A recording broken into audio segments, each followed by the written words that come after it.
చేసి నేను పిల్ల పాపలతో సంతోషంగా ఉంటే చూడాలనుకుంది మా అమ్మ.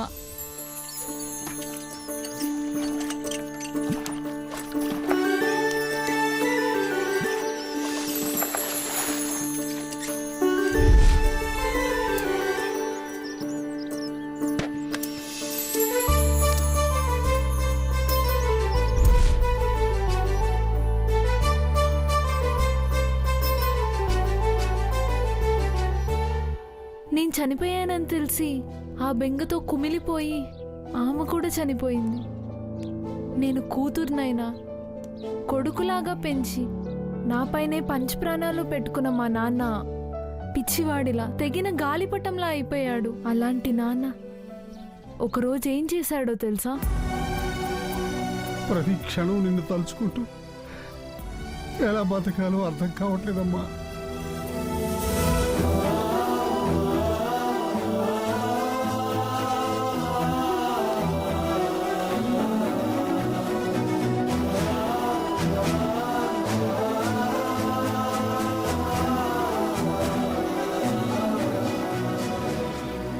నాన్న,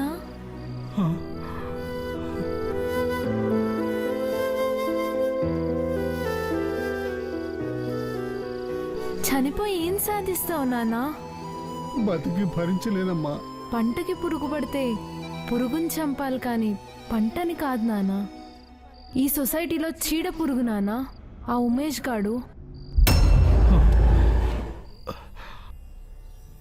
స్వామి, సృష్టిలో ఆత్మలు కనిపించవంటారు. మరి నా కూతురు? సృష్టిలో చాలా మాయలు జరుగుతుంటాయి.